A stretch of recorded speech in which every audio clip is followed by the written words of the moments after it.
Hey guys, well, the extreme cold is finally lifted, and keeping with these crazy temperatures we've had this year, the upcoming week is supposed to be well above average, with Monday being close to 10 degrees Celsius. Just unheard of temperatures for this time of the year.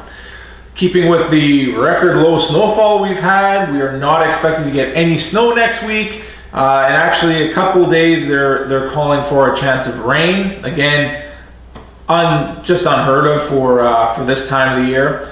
I'm gonna make the bold prediction and say I'm not gonna need my snowblower for the rest of the year, so I'm gonna stow it away, reattach the backhoe, and get everything ready for spring.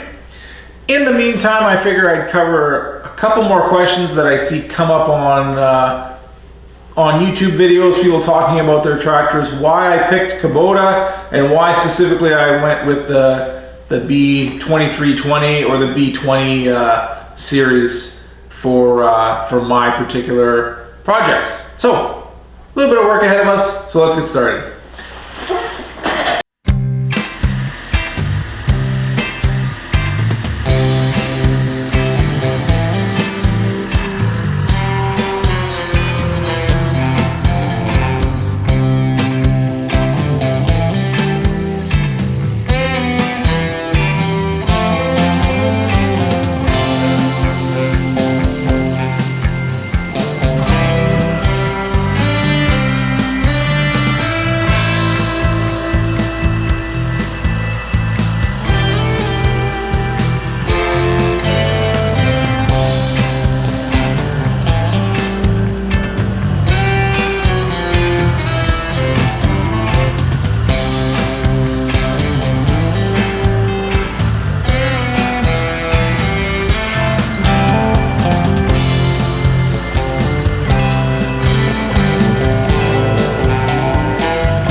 All right, let's get this 3-point hitch off, put on the backhoe. Now, one of the questions being talked about a lot is how do you pick which brand For me, it was pretty straightforward. I live in a pretty small city. The only 3 brands in my area are Coyote, John Deere, and Kubota. And basically the Coyote and John Deere dealerships are relatively new. The John Deere dealership had changed hands recently, and so their tractor and consumer products, I guess, went to a different business, and the original business just dealt with their logging products. So that dealership was relatively new to the game. I went there. They basically couldn't tell me anything about what I was looking for. And went to the Coyote dealership, looked at those machines. Nice machines. I was going to get a quote from one, I think it was a CK25. Talked about it for a while with the salesman there. Asked him for a quote. He said he would email me a quote. It never showed up. And so I sent him an email and still no response. Yeah, so went to the Kubota dealership and received very good service, very good suggestions. I had heard from other people that, you know, they had positive things to say about the Kubota dealership in town. Good service, fair prices, you know, it was, I never heard anything bad about that dealership. And sure enough, when I went there, they were more than helpful. You know, asked me what my projects were, the scope of what I was planning to do with the machine. And it was actually the dealership that steered me towards the B series. I was originally looking at a BX. They recommended a B series, and I ended up with this tractor. I'm really happy I did. Since owning this, when you buy a tractor, at least, you know, for me, I try and buy things for the long term. And I've been, you know, back and forth to the dealership for fuel filters, oil filters, everything, parts and suggestions, advice. They've been really good. It's important to get a good dealer so that you can work with. And since I've bought this tractor, I haven't seen any other Coyotes at the Coyote dealership, so I'm not sure if they're even still carrying that line. And as I drive by the John Deere dealership, I see no tractors and no farm equipment on their lot either. So I'm not sure if they are continuing holding that line. I still see the John Deere logo on their wall, but I don't see any machines in the yard. The Kubota dealership is always loaded with equipment. So it's one of the things to look at is to make sure you have a good dealer close to you, because that is definitely something very important. Now, for why I chose the B2320 or the B20 series rather than the BX, or I believe the one above it is the B50. A lot of it was initially the dealer suggestions. The dealer basically, we talked for a while, went through what my project was, and basically his big point was the ground clearance on the B series. Because we had recently cleared this, we had lots of, you know, deep mud sections and tree stumps and a lot of obstacles, rocks sticking out of the ground. He was of the opinion that the higher ground clearance would really help us out, basically for our land. And the scope and the size of the project that we had to do, it was better suited to a slightly larger machine than the BX.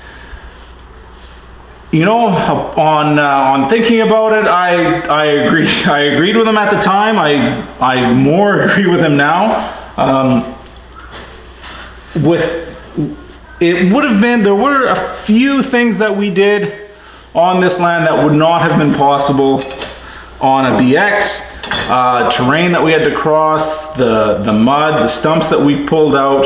The BX is probably a very capable machine. I see it online. People do some pretty large projects with it. But for the size and for the type of work that we're doing, the B series was a better fit for us.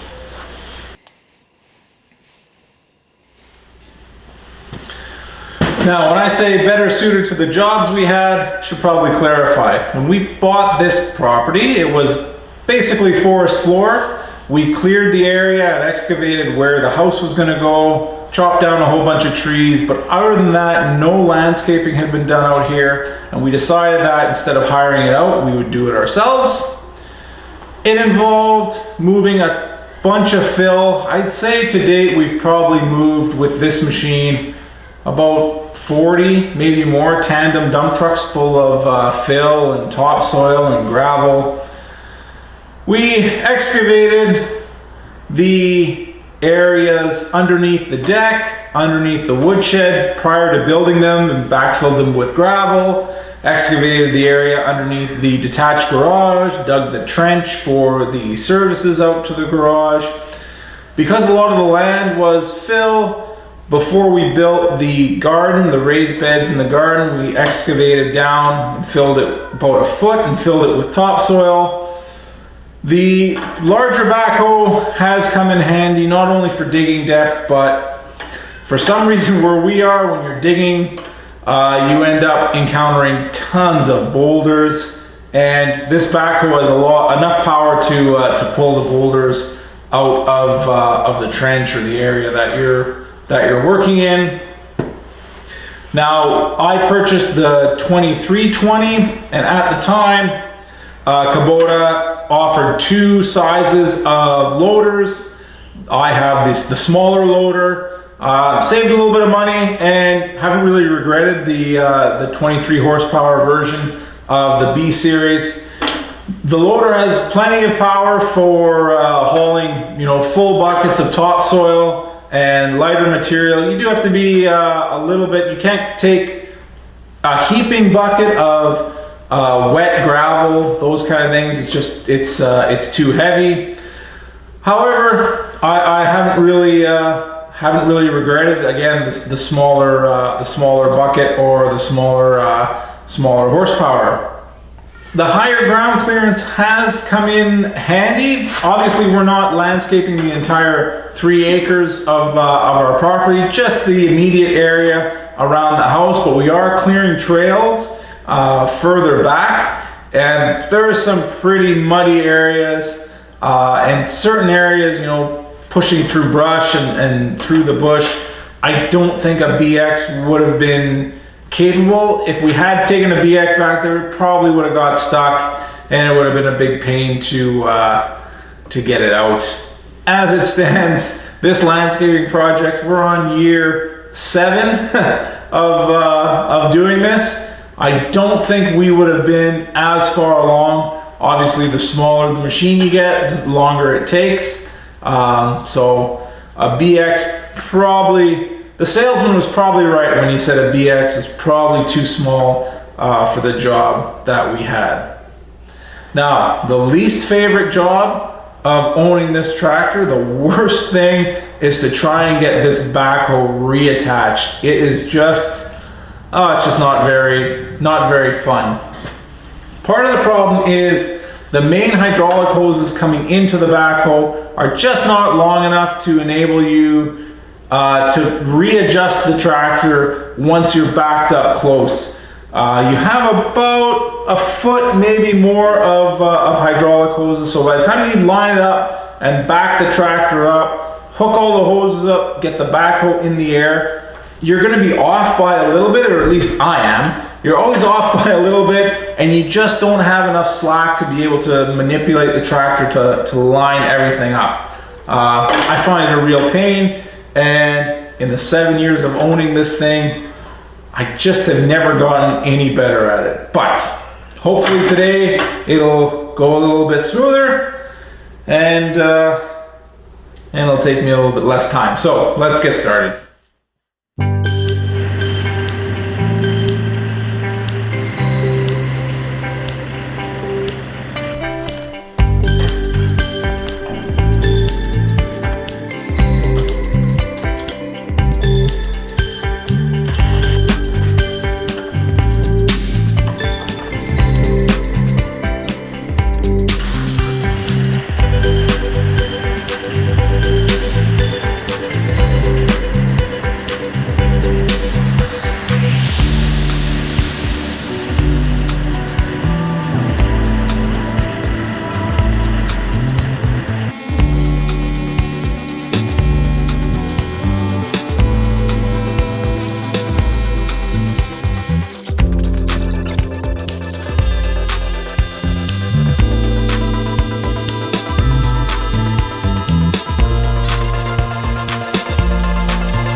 Backhoe's on, reattached, all ready for springtime. Hopefully the nice weather holds out, and that was actually one of the more smoother times I've had reattaching this backhoe. Normally there was a lot more cursing, but it goes on eventually. Anyway, next thing to do is just to grease everything when I get a chance. We still got a few months before the ground dries up enough that we can really do some serious landscaping. So there's no rush in that, but it does have to get done because I can't remember the last time I did it, and I'm pretty sure I didn't grease this backhoe before putting it into storage last year. So we'll get that done eventually. Anyway, that's it for now. See you later.